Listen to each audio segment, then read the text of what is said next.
안녕하세요. 오늘도 사연 살롱을 찾아주셔서 감사합니다. 여러분, 뱁새라는 새를 아시나요?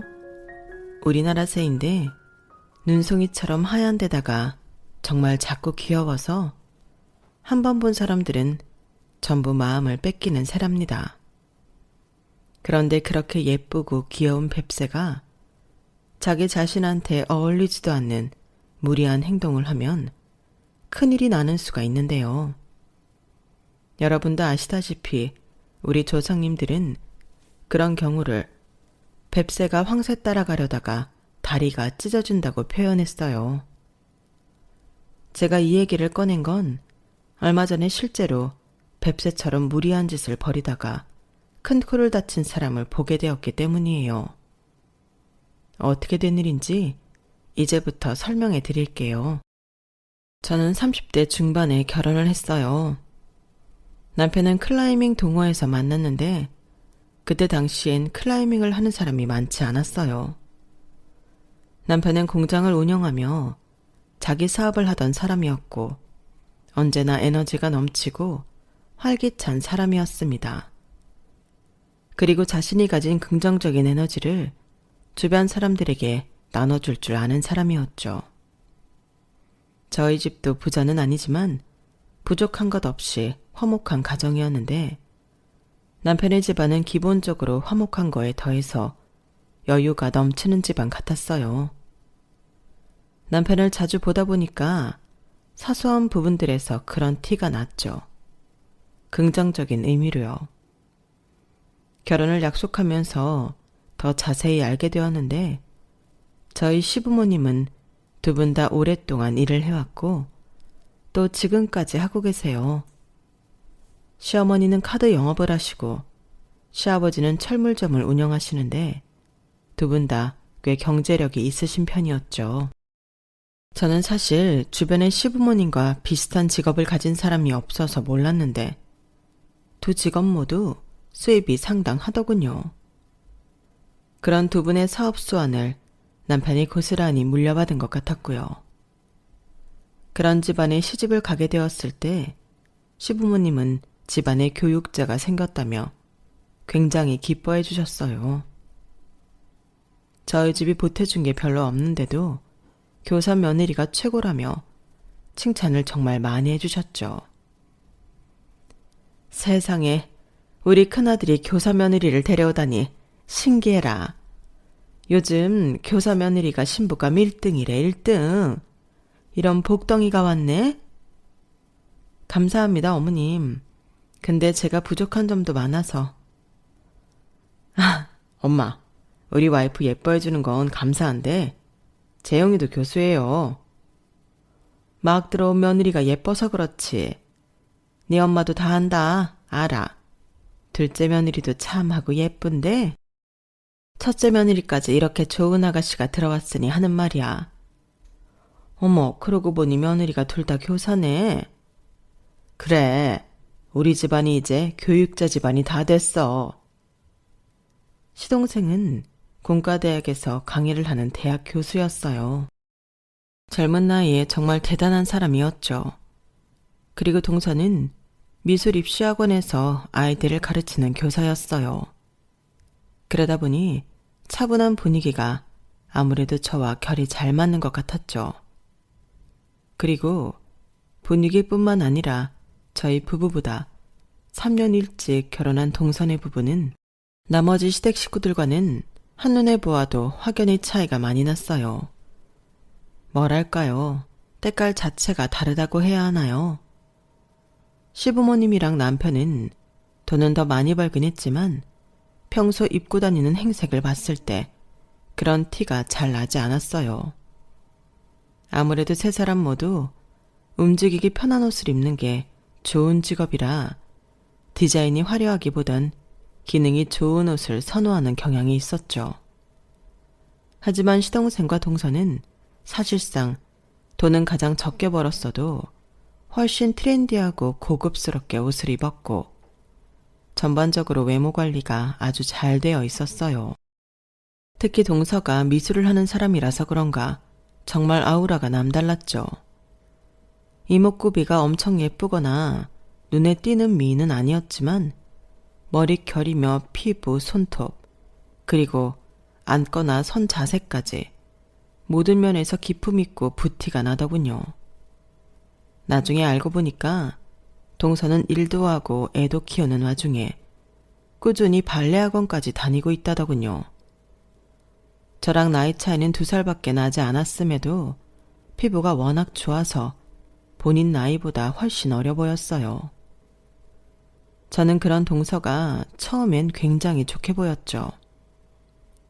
시부모님부터 시동생, 동서까지 시댁 가족들이 다 좋은 분이라 시집을 잘 왔다고 생각했어요. 그런데 제가 결혼하고 나서 처음 1년 동안 명절을 2번 지내보니까 시댁 가족은 보기보다 이면에 감춰진 부분들이 좀 있더라고요. 결론부터 말씀드리자면 제 생각엔 그동안 시어머니가 많이 힘드셨겠다 싶었어요. 그 원인은 바로 동서였는데 그전엔 동서가 마냥 신기하고 멋있어 보였던 저도 명절에 같이 요리를 하고 가족 행사를 같이 몇 번 해보니까 어떤 사람인지 바로 알겠더군요. 먼저는 추석 명절 때 있었던 일인데요. 저희 시댁에선 명절날 남편의 할아버지, 할머니 제사를 드리는데요. 그런데 그게 막 그렇게 엄격하진 않았고 아주 기본적인 밥과 국, 그리고 찬까지 서너 개의 과일만 홍동백서 지켜 올리면 됐어요. 시부모님도 제사상 차리는 것 자체에 의의를 두시는 분들이시고 남들이 필수로 생각한다는 음식 몇 가지를 빼더라도 생전에 조부모님께서 좋아하셨던 음식을 올리시는 걸 더 선호하는 편이세요. 조부모님께선 특히 새우를 굉장히 좋아하셨다고 해서 매년 제사상엔 다양한 새우 요리가 올라가곤 하죠. 그런데 시집 온 뒤 첫 명절인 추석날 시어머니께서 혼자서 새우 손질을 전부 하고 계신 거예요. 동서는 시어머니가 손질해다 주는 재료 받아다가 전을 부치거나 무치기만 하고요. 딱 봐도 손질하는 게 더 굳은 일이라 며느리들이 해야 할 것 같은데 뭔가 뒤바뀌어 있었죠. 저는 시어머니가 새우 손질을 하고 계신 걸 보자마자 호다닥 다가갔어요. 어머, 어머님, 제가 할게요. 어머님 손목도 안 좋으신데. 고맙구나. 이거 그래도 양이 많지 않아서 괜찮긴 한데. 그냥 둘이 같이 하자. 아니에요. 양이 많지 않으면 더더욱 저 혼자도 충분해요. 근데 저희 오늘 생선 구이를 올리는 거 아니었나요? 그럼 껍질을 굳이 이렇게까지 다 까지 않아도 될 것 같은데요. 뭐 그렇긴 하다만 그래도 먹기 편하려면 손질은 해야지. 먹을 때 새우 껍질 불편해하는 사람도 있으니. 껍질이 그렇게 두껍지 않아서 머리랑 다리만 떼고 먹어도 괜찮을 것 같은데. 대하구이는 또 까먹는 맛이기도 하고요. 어머님, 아버님 불편하시면 두 분 것만 할까요? 전 반죽도 새로 해야 하고. 우리는 괜찮아. 우리는 둘 다 새우 머리도 먹는 사람들인걸. 저는 그제서야 눈치를 챘어요. 주방 공기가 묘하게 불편하다는 것을요. 저희가 이렇게 대화를 나누는 중에도 동서는 단 한마디도 안 하고 눈길도 한번 주지 않은 채 전만 부치고 있더군요. 새우 껍질을 안 까면 안 먹는다는 그 사람은 다름 아닌 동서였던 거죠. 잠시 어색한 침묵이 흐르자 가만히 전을 부치던 동서가 드디어 말을 섞었어요. 너무 양 많고 힘들면 새우 손질은 굳이 안 하셔도 괜찮아요. 어차피 저만 새우 안 먹으니까요. 다른 가족들은 다 잘 드세요. 그래? 동서가 새우를 싫어하나 봐? 그런 건 아니지만 먹을 때 보기 흉하잖아요. 뭐가 보기 흉해? 맨손으로 껍질 까고 먹고 손가락 쭉쭉 빨고 그런 게요. 그리고 사실 손질 안 된 새우로 요리하는 것도 자체로 보기 좋은 그림은 아니죠. 동서의 차분한 말에 저는 머리가 띵했어요. 살면서 새우를 까먹는 행동이 보기 흉하다는 생각은 한 번도 해본 적이 없었거든요. 그때는 당장 제사를 지내려면 시간이 촉박했기에 더 깊게 생각하지 않고 일단 시어머니 대신 제가 새우 손질이며 다른 재료 손질과 반죽 만드는 일을 전부 했는데요. 일을 다 마치고 나니 제가 한 일들은 전부 동서 기준에서 보기 흉한 일들 뿐이었어요. 쪼그리고 앉아서 하거나 음식물 쓰레기를 처리하는 그런 일들 말이에요. 여러분은 동서의 이런 사고 방식이 이해가 가시나요? 전을 부치고 국 끓이고 밥 짓고 설거지하는 건 예뻐 보이는 일들이고, 해산물을 손질하고 반죽을 만들고 나물을 무치고 음식물 쓰레기를 처리하는 건 보기 흉하다는 게요. 두 번째 명절의 동서는 아예 저희 사이에 모든 의사소통이 끝났다는 듯 당연하고 자연스럽게 자기가 하고 싶어하는 예뻐 보이는 집안일만 쏙쏙 골라 하더라고요. 저는 그렇게 명절을 2번만 지내고도 동서가 보통 사람이 아니라는 걸 뼈저리게 깨닫게 되었어요. 동서는 좋게 말하면 미를 추구하는 수준이 정말 남다른 사람이었죠. 그 이후로도 동서의 그런 면모에 매번 놀라고 또 놀라울 따름이었어요. 또 한 번은 이런 일이 있었어요. 동서는 아들이 한 명 있었는데요. 그날은 조카의 4번째 생일이어서 가족 전부가 모여 식사를 하기로 했어요. 그때까지만 해도 조카는 저희 집안의 유일한 손자였기 때문에 모든 가족들의 사랑을 듬뿍 받고 있었죠. 그리고 동서 역시 자기 아들을 정말 끔찍이도 아꼈는데요. 문제는 그 아끼는 방식이 일반적이지가 않았다는 거예요. 조카는 늘 성인 패션 모델 저리 가라 할 만큼 멋들어진 옷을 입고 있었거든요. 그건 저도 동서의 패션 센스에 매번 감탄하던 부분이긴 했어요. 하지만 조카의 생일은 1월로 한겨울 추위가 한창의 시기인데요. 특히나 그의 겨울은 어른들도 너무나 힘들어했을 만큼 강한 한파가 이어지던 때였어요. 그런데 예약한 식당으로 가니 조카가 콧물을 잡고 줄줄 흘리고 있더라고요. 입고 온 옷을 보니 여느 때처럼 정말 예뻤지만 그날의 추위를 생각하면 한없이 얇은 옷이었죠. 당연히 그 꼴을 본 시어머니는 기함을 하며 놀라셨답니다. 세상에 둘째야, 이게 뭐니? 애 옷을 어떻게 이렇게 얇게 입힐 수가 있어? 지금 밖에 날씨가 영하 15도야, 15도. 애 콧물 찔찔 흘리는 거 안 보이니? 세상에, 애가 감기가 다 들려가지고는 이러고 있는데. 그래서 차 안에서 히터 최대치로 틀고 왔어요, 어머님. 차에서 식당 들어올 때만 잠깐 추웠던 거고, 여기 안에 들어올 때도 저희 쪽 히터 세게 틀어달라고 부탁도 드렸고요. 그리고 어머님, 이거 가죽 재질이라 찬바람도 안 들고 따뜻해요. 아무리 가죽이라도 그렇지 패딩보다 따뜻할 수가 있니? 그리고 애가 감기에 걸렸으면 멋을 부릴 게 아니라 남들보다도 더 꺼입혀서 왔어야 할 거 아니야. 내가 웬만하면 네가 애 꾸미는 거 뭐라고 하고 싶은 마음은 없다만 아무리 그래도 그렇지 이런 날씨에 이런 옷이 말이 되니? 애가 이러고 다니니 감기가 안 들고 배겨? 따뜻한 옷이라니까요. 그리고 우리의 감기는 어린이집에서 옮아온 거지 얇게 입고 다녀서가 아니에요. 어린이집 등하원 시킬 때도 히터 최고로 틀어달라고 매일마다 당부하는데요. 아, 됐어. 나 참.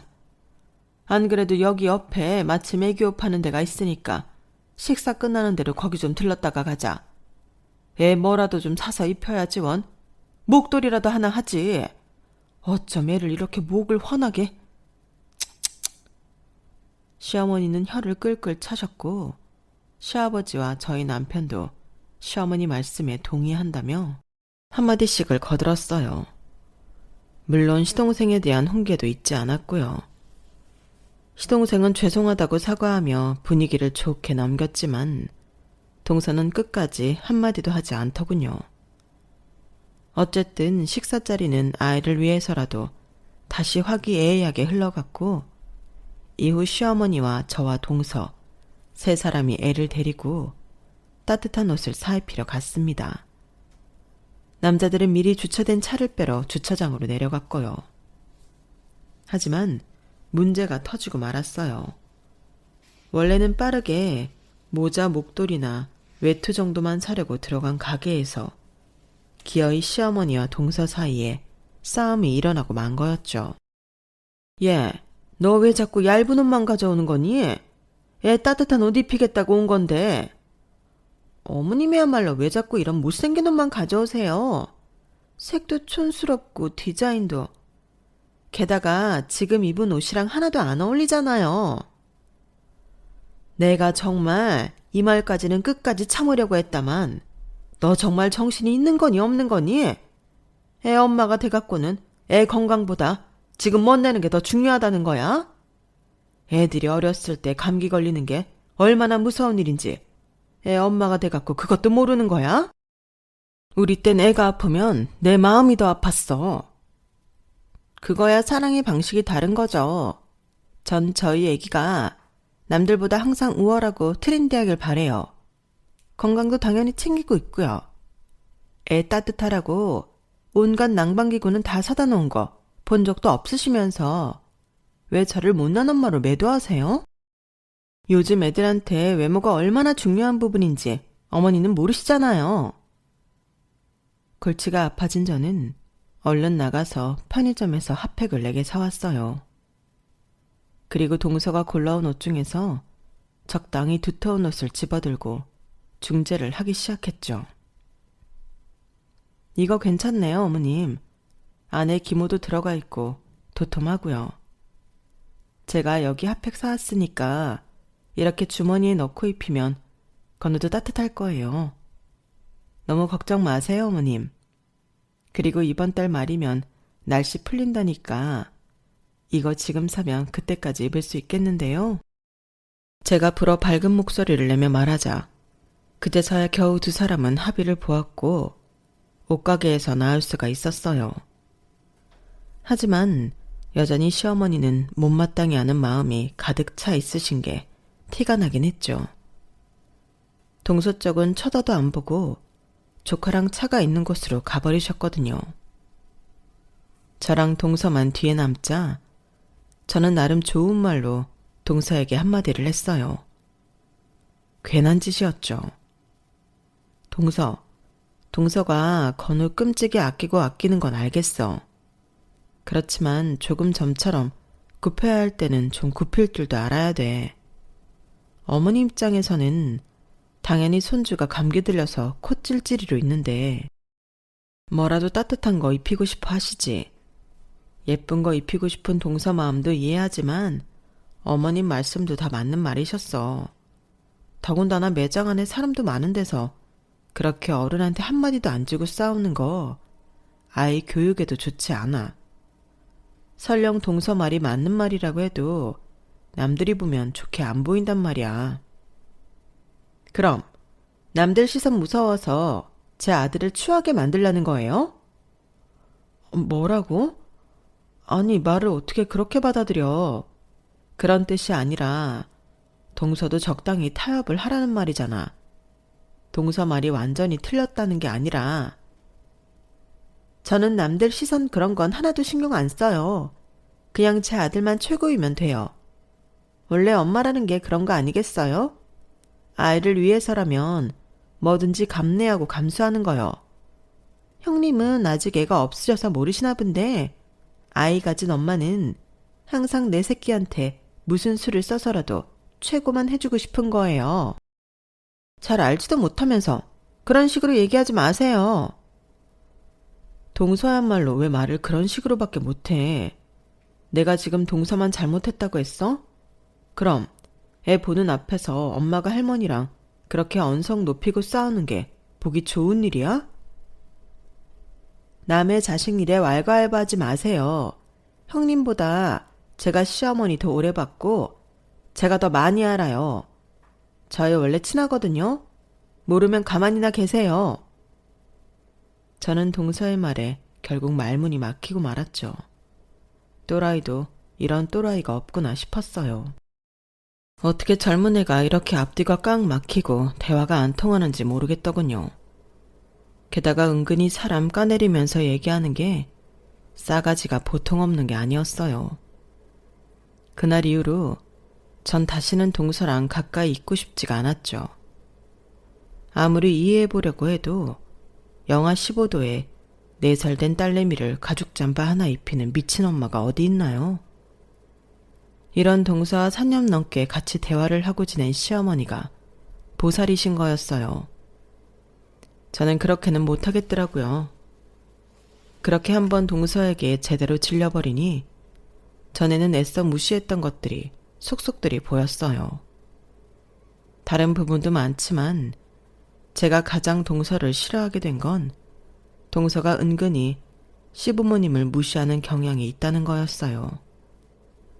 동서는 항상 사람을 내려다보고 시부모님께도 아버님은 차려입는 건 잘 못하시니까 라든지 어머님이야 대학은 잘 모르시니까 하는 말들을 굉장히 많이 해댔어요. 그런데도 시댁 식구들은 크게 개의치 않더라고요. 자존감이 높고 워낙 꼬인 데가 없으셔서인지 전혀 불편해하질 않았죠. 심지어 한 번은 동서가 입시 시즌이라 힘들다는 말을 하면서 어머님 아버님이 모르셔서 그렇지 입시가 쉬운 게 아니에요. 철물점에서 새부치 모양 맞추기랑은 다르다니까요. 와 같은 말을 해대도 말이에요. 다들 가만히 있으니 제가 나서서 뭐라고 하기도 어렵고 그저 동서랑 말을 최대한 안 섞고 시부모님께 따로 잘해드리는 수밖에 없었죠. 그렇게 결혼 4년 차가 되었고 저도 딸을 키우는 엄마가 되었을 때였어요. 그동안 애 키운다 어쩐다 하면서 슬쩍슬쩍 동서 있는 자리는 피해 다녔죠. 동서도 굳이 절 찾지 않고 서로 연락도 거의 안 하는 사이이니 1년에 67번 정도 보는 그 정도가 딱 좋았어요. 그런데 한동안 잘 거리를 두고 있었던 동서가 갑자기 저에게 눈을 반짝이며 들이대기 시작한 겁니다. 이유는 제가 명문대 출신이라는 걸 알아버렸다는 거예요. 솔직히 얼마나 관심이 없었으면 가족들 다 처음부터 알았던 걸 이제야 알았나 싶었지만 문제는 그게 아니었죠. 동서는 제 학벌을 알게 되자마자 정말 시도 때도 없이 절 심각하게 귀찮게 하기 시작하더군요. 형님은 고려대 한 번에 합격하신 거예요? 공부는 어떻게 하셨어요? 나야 수도권 사람도 아니고 시골 사람이니까 뭐. 그냥 집에서 책 많이 읽고 수업 시간에 안 자고 그게 다였지. 우리 땐 그것만 해도 성적 유지할 수 있었거든. 책이요? 원래 어렸을 때부터 그럼 읽으셨어요? 어렸을 때부터 계속 공부를 잘하신 거예요? 그런 얘기를 듣긴 했어. 근데 잘해봤자 그땐 받아쓰기 잘하는 수준이었으니까. 근데 동서, 나 지금 수업 준비해야 되는데 그럼 요즘 애들은 어떻게 공부해요? 초등학교 때는 어떻게 공부하셨어요? 중학교 때는요? 내신 말고 모의고사는 따로 공부했어요? 아니, 나는 중학교 때까지는 그런 건 신경 안 썼고 그냥 학교 공부만 했어. 요즘 애들은 학원을 많이 다니더라고. 학교 교사가 사실 할 일이 크진 않아. 더 궁금한 건 나중에 물어보고 이제 전화 끊어야 할 것 같은데. 어떤 학원이요? 과목별로요? 아님 종합학원 다니면서 과외를 따로 붙이나요? 동서는 제 일상에 지장이 갈 정도로 절 못살게 굴었어요. 당시 조카가 막 초등학교에 입학한 8살이었는데 동서는 어떻게든 조카를 제대로 키우겠다고 혈안이 되어 있었거든요. 이미 초등학교 1학년짜리 애한테 학원이며 과외를 얼마나 붙여놨는지. 제가 동서 얼굴은 꽤 보더라도 조커 얼굴 보기가 그렇게 힘들더군요. 공부만 그러는 게 아니라 벌써부터 키 크는 주사까지 맞춘다고 했어요. 그러니 애가 얼마나 들들 볶이며 살까요? 어쩌다 조카를 보면 애가 치마폭에 폭 쌓여서는 영 건강해 보이지가 않더라고요. 뭐랄까, 꼭 몸이 아픈 병약한 부잣집 도련님 느낌이 났어요. 그 나이 때에는 뭐니 해도 건강해야 하는데 조카만 보면 참 마음이 좋지가 않더군요. 제가 그렇게 동서한테 시달리고 있던 시기에 남편은 전혀 다른 문제로 골머리를 앓고 있었는데요. 저는 한참 후에야 그걸 알게 되었어요. 그리고 그 일로 인해 저희 가족은 한순간에 비탈길에 떨어지게 되고 말았는데요. 남편이 하던 사업은 신용카드로 쓰이는 플라스틱 카드를 만들어 납품하는 것이었습니다. 남편은 본인 명의의 플라스틱 카드를 만드는 공장과 작은 사무실을 가지고 있었고 많은 거래처들과 거래를 해오고 있었어요. 그런데 그 시기에 갑자기 거래의 절반 이상을 차지하고 있는 대형 거래처들이 한꺼번에 거래를 끊어버린 것이었어요. 남편은 일방적으로 끊긴 거래에 놀라서 해당 거래처를 직접 방문해 보았지만 별 소용이 없었고 급하게 새로운 거래처를 알아보기 위해서 그야말로 발바닥에 땀이 나도록 돌아다녔던 것이었죠. 돌이켜 생각해보면 그 시기에 남편이 늘 야근 때문에 집에 늦게 들어오곤 했었어요. 하지만 남편이 미처 새 거래처를 알아보기도 전에 다른 거래처들도 줄줄이 거래를 끊어버렸고 갑자기 수입이 뚝 끊기니 직원들 월급도 주기 어려운 형편이 되고 만 것이었죠. 설상가상으로 회사의 주역이었던 임원들까지 줄줄이 사직서를 내고 회사를 떠나버렸고요.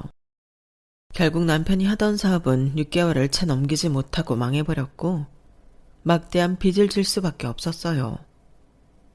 나중에 알고 보니 남편과 함께 일하던 부사장이 똑같은 회사를 하나 차려놓고 거래처 명단을 훔쳐다가 주요 임원들 직원들을 전부 데리고 나가버린 거였어요. 워낙 10년 넘게 동고동락하며 지내왔던 사람이라 남편은 전혀 눈치를 채지 못했다고 하더군요. 결국 뒤통수를 제대로 맞은 남편은 배신자에게 속수무책으로 당할 수밖에 없었고 제대로 된 수습은커녕 초단위로 불어나는 빚조차 제때 막을 수 없었어요. 어느 날 갑자기 이 소식을 접하게 된 저 역시 어안이 벙벙할 정도였죠. 적으로 돌아선 아군만큼 무서운 게 없다더니 저희 가족이 그걸 제대로 겪게 된 것이었습니다. 저는 미처 슬퍼하거나 좌절에 빠질 시간조차 없었어요. 하필 그 당시는 학교 시험 기간이라 문제를 제출했어야 했는데 솔직히 무슨 정신으로 문제를 만들었는지 기억조차 나지 않네요. 당연히 양가 식구들도 저희 집안 소식을 들었고 양가 부모님이 특히 정말 걱정을 많이 해주셨어요. 저는 가까스로 괜찮다고 부모님들을 안심시키며 전화를 끊었지만 앞날이 캄캄하기만 했죠. 제가 방학을 하자마자 저희 가족은 살던 집과 가지고 있던 차까지 팔아 그 돈으로 급한 빚부터 해결했고 당장 급한 대로 그나마 방이 2개인 반지하집으로 들어가게 되었어요. 사람이 안 산 지 얼마나 오래되었는지 관리가 하나도 안 되어 있던 곳이었죠. 이사 가자마자 3일 밤낮을 꼬박 새며 먼지를 닦아내도 공기가 탁했고 화장실 타일은 깨져 있는 데다가 하루에 4-5마리씩 바퀴벌레가 기어다녔어요. 반토막 난 살림을 그나마 큰 방에 우겨 넣었는데 도무지 이삿짐을 풀을 힘이 나질 않더군요. 그래도 보일러 틀어놓으면 이제 먼지 냄새는 좀 덜할 거야. 곧 있으면 날 더 추워질 텐데 불행 중 다행이지 뭐. 이런 일 겪게 해서 정말 미안해. 급한 대로 일용직이라도 하면서 생활비 좀 벌어올 테니 당신은 가람이를 좀 잘 돌봐줘. 당신 잘못도 아닌데 뭐. 우리 걱정은 하지 마. 가람이야 뽀로로만 틀어주면 이 상황에서도 좋다고 웃는 아이인걸. 당신 닮아 그런가 나보다도 씩씩한 것 같네. 내가 어떻게든 방법을 찾을 테니까 너무 걱정하지 마라. 정말 미안해. 남편은 어떻게든 수습하겠다고 하고 저 역시 그런 남편에게 괜찮은 척 웃어 보였지만 남편은 하루가 다르게 얼굴이 수척해져 갔고 저 역시 하루에 10년씩 늙어가는 기분이었어요. 학교 몰래 투잡이라도 뛰어야 하나 고민이 이만저만이 아니었죠. 날은 더 추워지고 수도가 얼어 하루 종일 발을 동동 구르던 어느 날 시어머니에게 연락이 왔습니다. 아가, 추운데 잘 지내니? 어떻게 이사간 곳은 지낼만 해? 네, 어머님, 저희 괜찮아요. 생각보다 집도 넓고 바람이 덜 들어와서 따뜻하고요. 다행이구나. 아, 참, 이번 설에는 언제 올 거니? 차가 없어서 너희 오기 힘들지 않겠어? 가는 거야 언제든 갈 수 있죠. 어머님, 아버님 그래도 서울에 계시니까 대중교통으로도 충분히 갈 수 있어요. 너무 염려 마세요. 그래도 명절이라 사람 엄청나게 많을 텐데 차라리 민상이네 차로 같이 오지 그러니 이번에 민상이네 차도 큰 걸로 바꿨다던데 거기 같이 타도 충분히 오겠구만. 아, 네 어머님. 그럼 제가 동서한테 한번 물어볼게요. 아니야. 안 그래도 내가 이미 둘째 아가한테 문자 남겨놨다. 너랑 가람이라도 걔네 차로 좀 데리고 오라고. 그리고 네 계좌로 돈을 좀 입금했다. 우리가 큰 돈은 못 줘서 미안하구나. 우리 아들 계좌로 보내면 혹시 몰라서 네 계좌로 넣었다. 아니에요 어머님. 무슨 그런 말씀을 하세요. 저희야 너무 감사하죠. 너무 죄송해요 어머님. 저희가 용돈을 드려도 모자랄 판에. 아유 됐어. 그동안 너희가 보태준 게 얼만데. 그거 다 돌려받는 거라고 생각하거라. 푹 쉬고 항상 단단히 챙겨 먹어라. 알았지? 시어머니의 따뜻한 말에 저는 눈시울이 붉어진 채로 전화를 끊었어요. 남편 사업이 망한 뒤 처음으로 긴장했던 마음이 풀어지는 것 같았죠. 그런데 전화를 끊자마자 동서한테 곧바로 전화가 오더군요. 저는 후다닥 눈물을 닦아내고 전화를 받았죠. 형님, 차 없어요? 전화를 받자마자 여보세요도 하기 전에 동서는 다짜고짜 저렇게 물어보더라고요. 저는 순간 말문이 턱 막혔다가 겨우 정신을 차리고 대답했어요. 너 알잖아. 우리 지금 힘든 상황인 거. 급한 데를 갖고 있던 차도 처분했어. 그럼 택시를 타던가 버스를 타지. 왜 남의 신차를 얻어 타겠다는 거예요? 그리고 그걸 저한테 얘기해서 쇼부를 보시지. 어머님한테 얘기하셨어요? 아니, 나도 방금 어머님이 연락하셔서 들은 거야. 어머님이 연락했으니 동선에 차 타고 가라고 하신 거고. 신차 뽑았는데 아무렴 우리가 얻어 탈 수야 있겠어? 동선에 그 잘난 새 차에 흠집 안 내고 알아서 갈 테니 걱정하지 마. 동서의 말에 기분이 팍 상해버려서 저도 그 순간엔 말이 곱게 나가질 않았어요. 그런데 동서는 거기서 더한 소리를 해댔죠. 뭘 또 와요? 이번 설은 오지 마세요. 뭐라고? 동서가 뭔데 그딴 소리를 해? 어머님 아버님이 오라시는데. 동서 지금 개념도 없고 주제도 없는 소리만 하고 있는 거 알아? 주제를 모르는 건 형님이죠.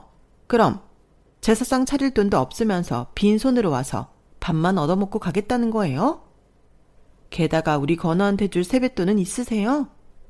우리 건우한테는 몇 푼 쥐어주지도 못할 거면서 가람이를 데려오겠다는 심산이잖아요. 염치가 없어도 너무 없으시네요. 뭐라고? 그리고 이번 설 아니어도 앞으로 연락은 좀 안 했으면 좋겠네요. 그 집안은 이제 완전히 하층민이잖아요. 같이 연락하고 지내긴 좀 껄끄러우니까 오늘 이후로는 이런 전화도 하지 말죠. 동서, 진짜 웃기는 인간이네? 얼마 전까지만 해도 사람 일도 제대로 못할 정도로 연락해서 이것저것 물어보고 귀찮게 굴더니 이제 와서 우리가 형편이 어려워지니까 할 말 못할 말 안 가리는 거야? 어떻게 사람이 이렇게 속물적이야? 그건 그거고 이건 이거죠. 그래도 형님 덕분에 명문대 나오더라도 결혼 잘못하면 인생 망한다는 거 하나는 잘 배웠네요. 고맙긴 한데 어쨌든 전 형님 같은 하층민이랑은 연락하기 그래요. 전화 끊을게요. 동서는 그 말을 끝으로 정말로 전화를 뚝 끊어버렸어요. 저는 머리 끝까지 화가 나고 눈물이 펑펑 쏟아졌습니다. 그렇게까지 대놓고 막말을 들으니 제 처지가 더 실감이 났거든요. 그리고 그때까지 꾹꾹 참아왔던 눈물이 한번 터지기 시작하니 정말 걷잡을 수 없을 만큼 울음이 터져 나왔어요. 마침 그 타이밍에 딸아이가 없을 때라 목 놓아서 꺼이꺼이 울 수 있었던 게 그나마 다행이라면 다행이었네요. 저는 한동안 울고 나서 진이 쏙 빠진 채 하원하는 딸을 데리러 가려고 집 밖을 나섰어요. 그런데 현관을 채 나서기도 전에 전화벨이 또 울리더군요. 모르는 번호였어요. 전 혹시 빚쟁이인가 싶어서 잔뜩 긴장한 채 전화를 받았어요. 여보세요? 사모님? 성민철 사장님 혹시 같이 계세요? 아니요, 없어요. 그건 왜요? 아니, 빚 독촉 전화 같은 거 아니고요. 저희 예전에 사장님이랑 같이 일하던 직원들이에요. 저희가 지금 류재만이 그 인간 때문에 살 수가 없어서 연락드린 거거든요. 사장님 지금 안 계세요? 그럼 그쪽들도 저희 남편 배신한 사람들이라는 거예요? 근데 저희 남편이 왜 연락드려야 해요? 저희도 깜빡 속아 넘어가서 그렇게 된 건데 참 죄송하게 됐습니다. 미안해요. 지금 사장님 사정 많이 힘드신 거 알아요. 저희는 그거 도와드리려고 연락드린 거예요. 사업 얘기니 꼭 사장님한테 말씀 전달해 주세요. 제 전화는 전혀 받지 않으시더라고요. 저는 끝까지 경계심을 풀지 않은 채로 전화를 끊었어요. 그리고 그날 밤늦게 퇴근한 남편에게 이 사실을 알렸고 남편은 곧바로 그 사람한테 전화를 걸었죠. 밖에서 한참을 통화하고 들어온 남편은 두 눈시울이 붉어져 있었어요. 남편이 눈물을 흘리며 저에게 들려준 이야기에 저 또한 주저앉고 말았죠. 통화 내용은 이랬어요. 남편을 배신한 부사장을 따라 새 회사에 들어갔던 사람들이 남편을 다시 찾는다는 것이었죠. 사장 자리에 앉은 배신자는 새 회사에서 지나치게 아나무인으로 굴며 직원들을 못살게 굴었다고 해요. 본인은 일을 하나도 안 하면서 놀고 먹으려고만 했고 고작 반년 좀 넘는 기간 동안 자기 마음에 안 드는 직원들을 일방적으로 해고시켜 버렸다더군요.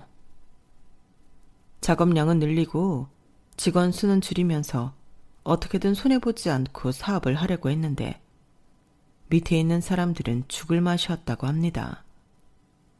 그 꼴을 보던 사람들이 이러다가 그 배신자가 회사를 다 말아먹겠다 싶어서 남편에게 전화를 한 거였죠. 경영인 자격으로 다시 와줄 수 없겠냐고요. 그 사람들 또 어떻게 믿어? 그리고 그 회사가 정말 망해가는 거라면 그것도 문제 아니야? 우리가 가진 빚이 지금 얼만데. 그 사람들이 증거를 전부 가지고 있대. 그것만 있으면 빚은 정말 문제될 게 없어.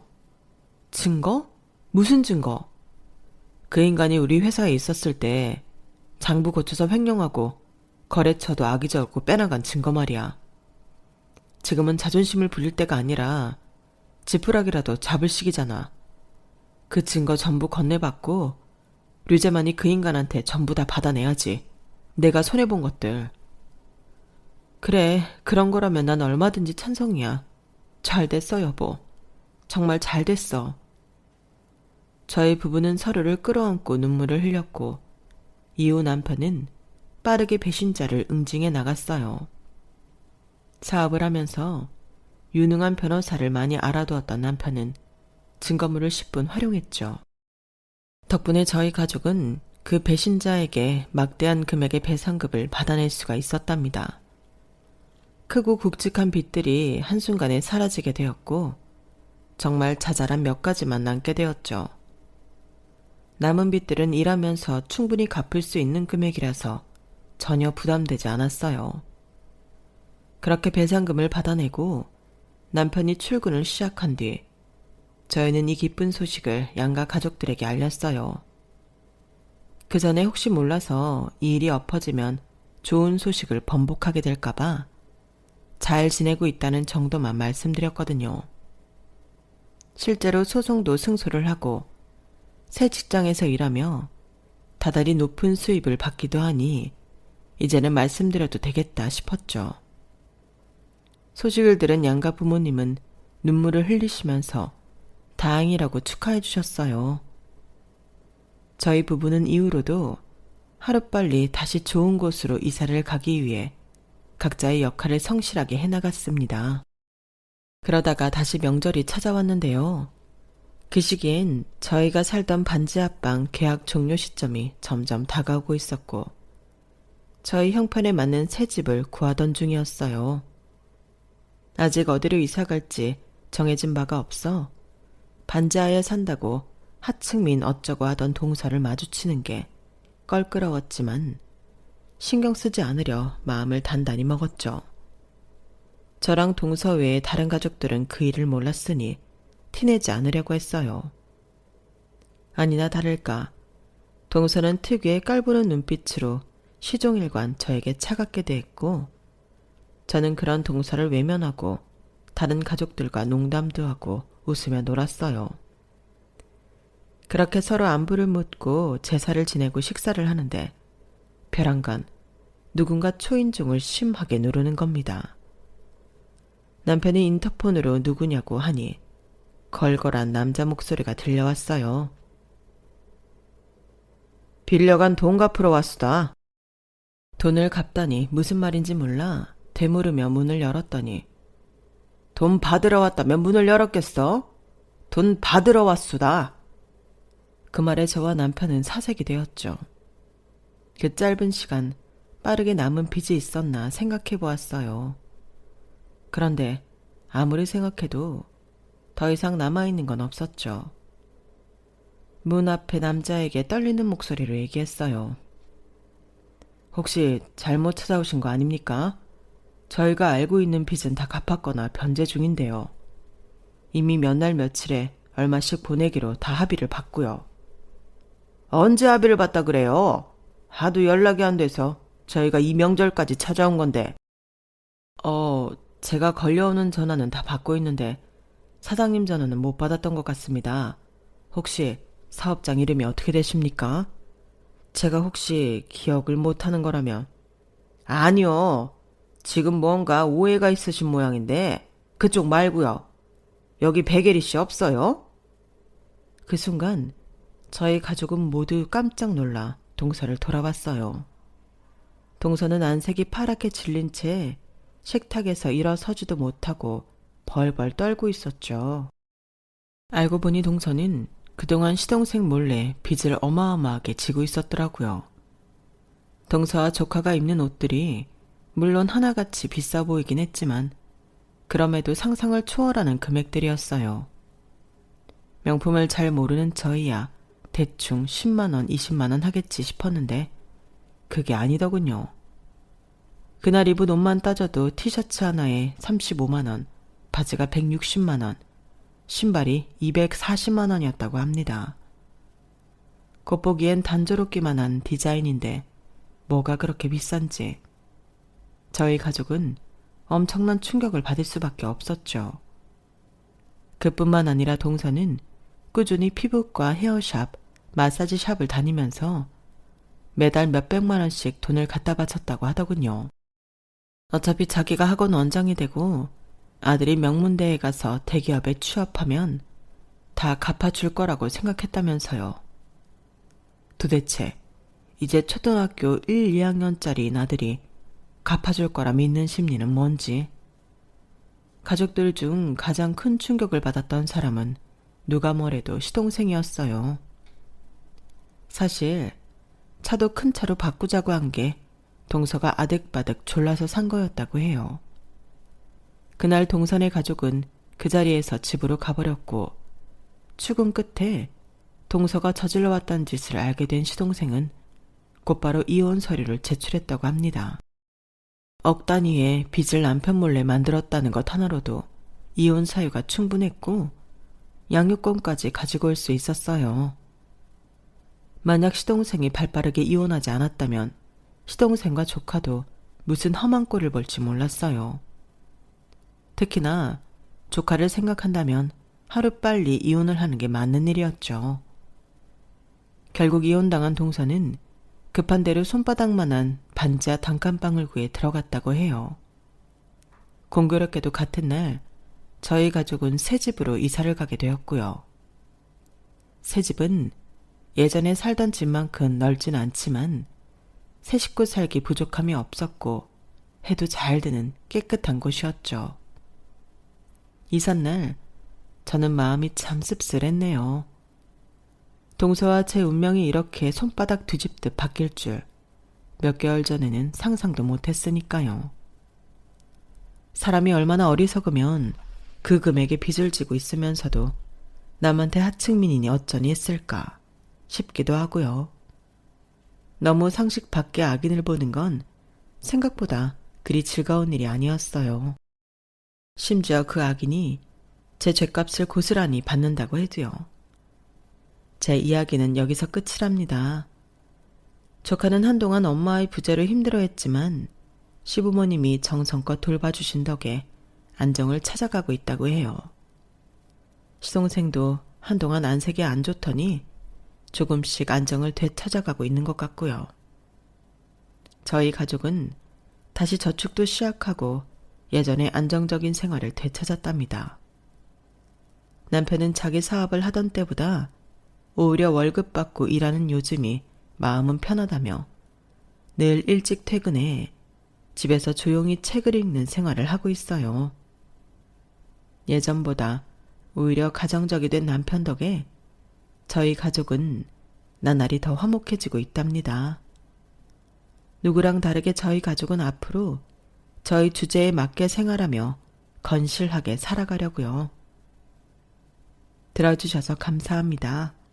항상 행복하시고 건강하세요. 여러분, 사연 댓글에 응원과 현명한 조언 부탁드려요. 좋아요와 구독은 저에게 큰 힘이 됩니다. 오늘도 좋은 일 가득하세요.